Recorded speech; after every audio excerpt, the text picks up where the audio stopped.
से 20-25 वर्ष पहले हमको पप्पू ने एक टेबल लैंप ला करके दिया था। हम ताली बजा देते थे तो वो ऑन हो जाता था, और ताली बजा देते थे तो ऑफ हो जाता था। हमको लैंप तक जाना नहीं, स्विच ऑन ऑफ कुछ नहीं करना, ताली बजाई और तो हम कभी कभी मौज में कीर्तन कर लेते, हरे राम राम राम हरे हरे, हरे कृष्ण कृष्ण कृष्ण हरे हरे। तो अब खिलवाड़ कर देते और वो टेबल लैंप भी हमारे संग खिलवाड़ करता है। तो ये क्या है? ये शब्द की शक्ति है। हमारे मथुरा में चौधरी नंदन तो खुद बड़ा हो गया है, बात हो गया है। जब छोटा था उसके लिए एक बस आई थी, उसको गो कहो तो चल देती थी, स्टॉप कहो तो रुक जाती थी। मैंने कहा चलो तो चलो, नहीं सुना उसको, नहीं चलो नहीं आता था, गो पे ही चली वो, और स्टॉप पे मैंने कहा रुक जा, नहीं रुक। लेकिन गो पे चलना और स्टॉप पे रुक जाना, ये क्या सिद्ध करता है? कि शब्द में अद्भुत शक्ति है, चलाने की, जगाने की और जोड़ने की। समस्त शब्द शक्तिमान है, हर शब्द की अलग अलग शक्ति है, लेकिन मंत्रों में वो शक्ति प्रकट हो जाती है। ऐसी कांच सब एक जैसा, शीशा सब एक जैसा, लेकिन अगर उसकी आकृति थोड़ी ऐसी करके हो गई तो उसका फल बदल जाएगा, और ऐसे करके बन गया तो, अगर दर्पण है, शीशा है, तो अगर ऐसे करके है कर तो अलग बदल जाएगा, और ऐसे करके करे तो बदल जाएगा। शीशा वही है, लेकिन आकृति के कारण, उनके रखने के कारण उनका प्रभाव बदल जाता है। और चीज़ को उदाहरण, बहुत उदाहरण आप लोग रोज जानते हो, इसको वहां रख दिया कुछ और हो गया, इसको वहां रख दिया कुछ और। इसी तरह मंत्रों में यद्यपि सब शब्दों में शक्ति है, लेकिन मंत्रों में उसकी शक्ति कुछ प्रकट होती है। ये मंत्र शक्ति हमारा अधिदेवता के साथ संबंध स्थापित कर देता है।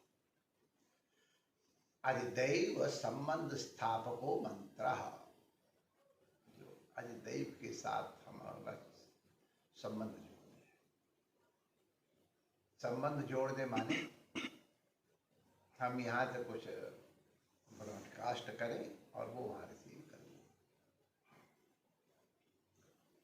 मोबाइल फोन में हम यहाँ कहते हैं जय श्री कृष्ण, तो वहाँ से उत्तर आ जाए जय श्री कृष्ण।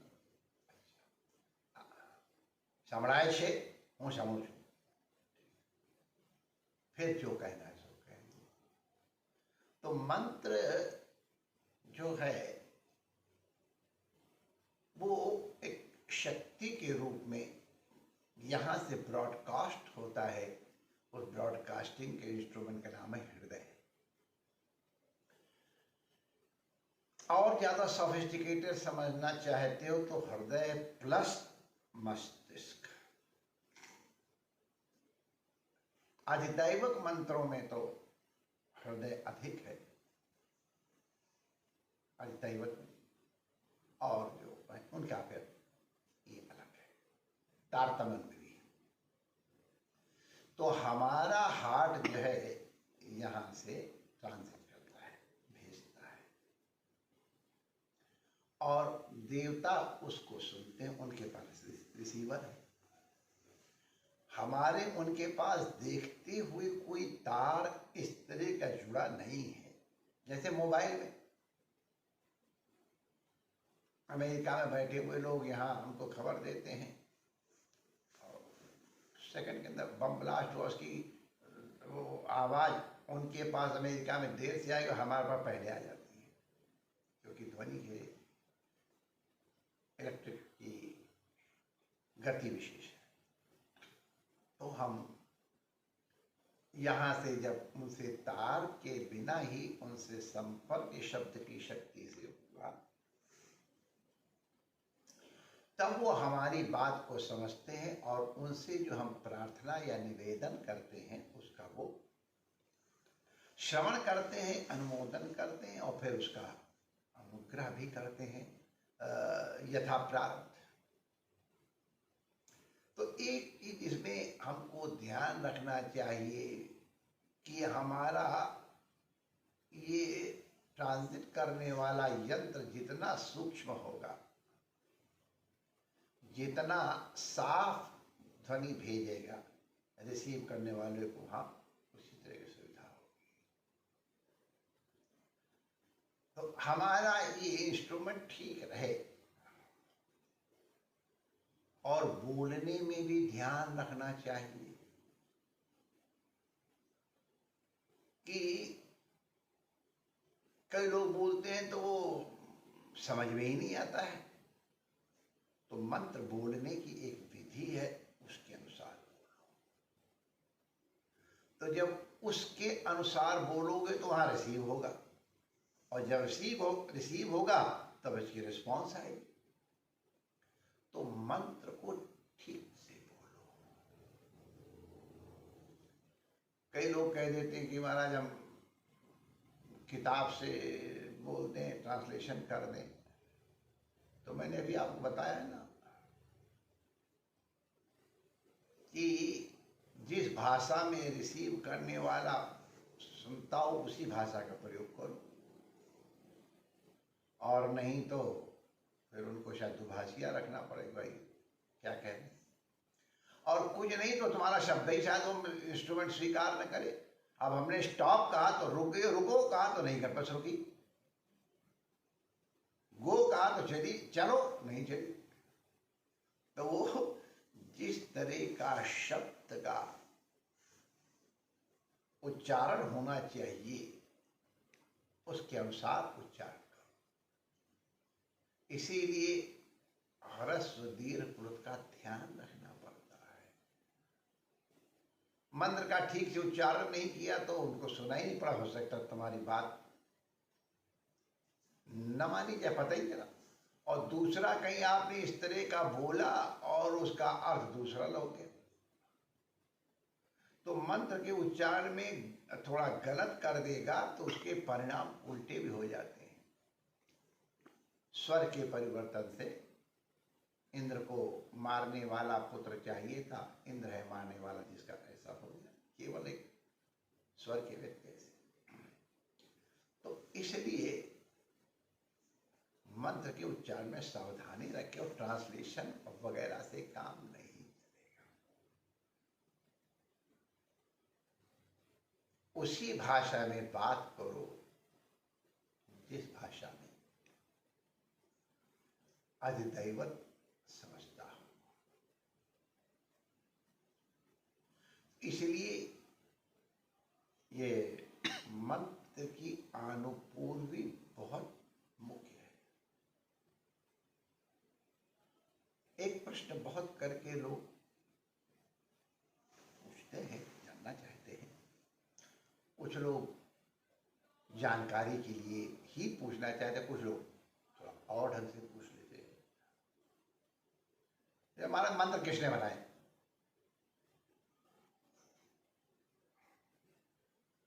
अब माय डियर, मंत्र किसने बनाए?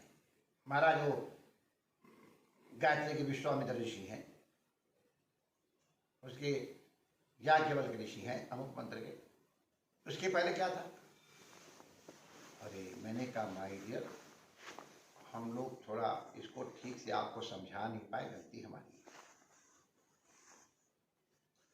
मंत्र किसने बनाया? अरे माय डियर, ये बताओ आकाश किसने बनाया? जिसने आकाश बनाया वही आकाश का गुण जो है उसने शब्द बनाया, शब्द गुण कम आकाश। तो ये शब्द भी उसी ने बनाया।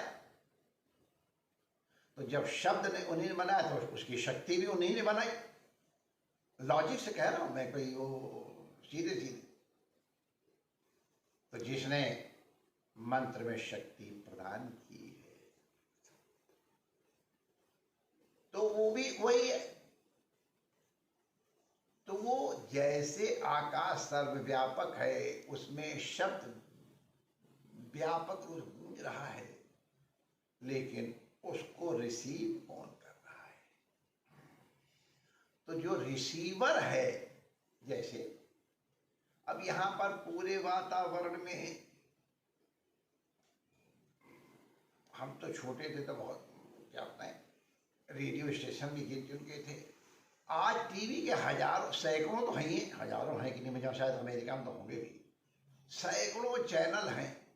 वो सब चैनल यहाँ सब खचर पचर चल रहा है।